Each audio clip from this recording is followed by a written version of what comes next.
शिक्षा व्यवस्था को पटरी पर लाने की कवायद और माध्यमिक शिक्षा निदेशक आशीष मोदी ने किया है मानसरोवर के सरकारी स्कूल का निरीक्षण।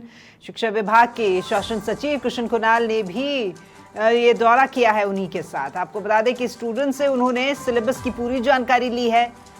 बच्चों को पढ़ाई में फोकस और सफलता के भी उन्होंने मंत्र दिए हैं। शैक्षणिक कार्यों में गति लाए जाए, इसके भी निर्देश दिए गए हैं। तस्वीरें आपकी टीवी स्क्रीन पर। मानसरोवर के ही एक सरकारी स्कूल पहुंचे शासन सचिव कृष्ण कुणाल, शिक्षा विभाग के, और साथ ही साथ आशीष मोदी भी उनके साथ में मौजूद रहे। देखिए आप तस्वीरें। सरकारी स्कूल के बच्चों के साथ में संवाद किया है, उनसे तमाम सवाल जवाब भी यहाँ पर किए गए हैं। क्या कुछ आता है बच्चों को, और बोर्ड पर खुद भी शिक्षक बने हुए नजर आए थे यहाँ पर ये अधिकारी। बच्चों के साथ बच्चों को वहाँ बोर्ड पर बुला करके ही उनसे सवाल जो है वो हल करवाए गए। साथ ही साथ बच्चों से सिलेबस की भी पूरी जानकारी ली गई। टीचर्स भी वहां पर मौजूद रहे थे। तो शिक्षा व्यवस्था को किस तरीके से पटरी पर लाया जाए, इसी की ये कवायद है। सरकारी स्कूल का दौरा किया है माध्यमिक शिक्षा निदेशक हैं आशीष मोदी, और साथ ही साथ शिक्षा विभाग के शासन सचिव कृष्ण कुणाल, जो कि दोनों एक साथ सरकारी स्कूल पहुंचे और यहाँ का दौरा किया। बच्चों से बातचीत की, बच्चों के पास इत्मीनान से बैठ करके उनकी किताब में क्या सिलेबस है, कितना सिलेबस उन्हें करवा दिया गया है, क्या कुछ बाकी है, और जो करवाया गया है वो कितना उन्हें समझ आया है, ये तमाम बातचीत उन्होंने बच्चों के साथ में बैठ कर की। हमारे साथ स्कूल शिक्षक कृष्ण कुणाल साहब, आज पूरा विभाग राजधानी के स्कूल में, और आपको पुराना जो बचपन है वो आपको याद आ गया, कैसा लगा? बहुत अच्छा लगा।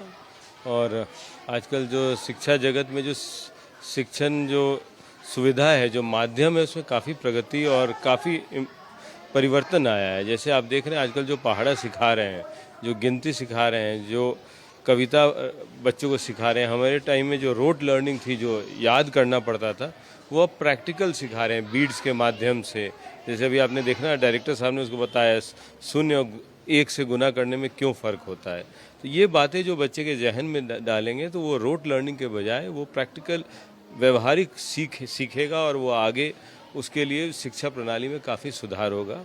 इसमें मेरे को बताया गया यहाँ इनके संपर्क फाउंडेशन का काफ़ी सहयोग भी रहा है स्कूल में। I am grateful.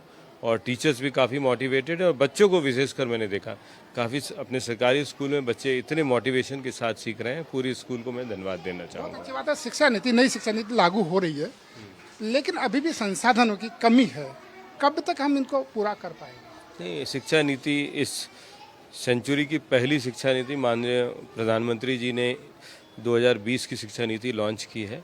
इसमें अलग अलग आयाम हैं, हम काम कर रहे हैं। धीरे धीरे हम ग्रेजुअली सैचुरेट कर रहे हैं। कई मुकामों पर हम ऑलरेडी आगे बढ़ चुके हैं, और जैसे जैसे हमारे पास रिसोर्सेस आता जाएगा, और इसमें सिर्फ राजकीय रिसोर्सेस नहीं है, काफ़ी, अब जैसे मैंने आपको बताया HCL संस्था वगैरह, ऐसी बहुत सारी संस्थाएं भी आगे आ रही हैं शिक्षा जगत में सहयोग करने के लिए। और उम्मीद करते हैं एक टाइमलाइन के तहत, अभी मुख्यमंत्री जी का मेजर फोकस है हमारा राइजिंग राजस्थान। इसमें हम अपने स्कूल के जो इंफ्रास्ट्रक्चर हैं NEP के हिसाब से, उसको हम जल्दी से जल्दी सैचुरेट करने की कोशिश करेंगे। निरीक्षण पे आए, अच्छी बात है, लेकिन नीचे के लेवल के अधिकारी हैं, कभी स्कूल में जाते नहीं, वहाँ जाके देखते नहीं। वो हम जाएंगे तो वो भी जाएंगे। यहाँ जिस बिल्डिंग में हम खड़े हैं, एक स्कूल और चल रहा है 5वीं तक का, हाँ, वो अभी देखूंगा मैं। आप टेक्निकल से हैं, आपने जिस भाषा में समझाया, क्या ऐसा स्कूल में लागू हो सकता है सभी में? देखिए, स्कूलों में मॉडर्न पेडागोजी और मॉडर्न टीचिंग मेथड्स के साथ साथ बच्चों की अंडरस्टैंडिंग डेवलप करने के लिए टीचिंग मेथड्स को चेंज करने की ज़रूरत है। उसको हम लागू करने की कोशिश कर रहे हैं। हमारे टीचर्स की नीड बेस्ड असेसमेंट कराया जाएगा, उनको समझाया जाएगा कि किस तरह से बच्चों को समझने की परख विकसित करने के लिए किस तरह से उनको मोटिवेट किया जाना है। तो इसको हम लागू करेंगे। तो ये शिक्षा विभाग के अधिकारी जो आज स्कूलों में निरीक्षण के लिए निकले हैं, अच्छी बात है, निकलना भी चाहिए। अब देखना ये होगा कि इससे फर्क कितना आ पाता है। विश्राम के साथ धर्मेंद्र सिंघल, समाचार प्लस, जयपुर।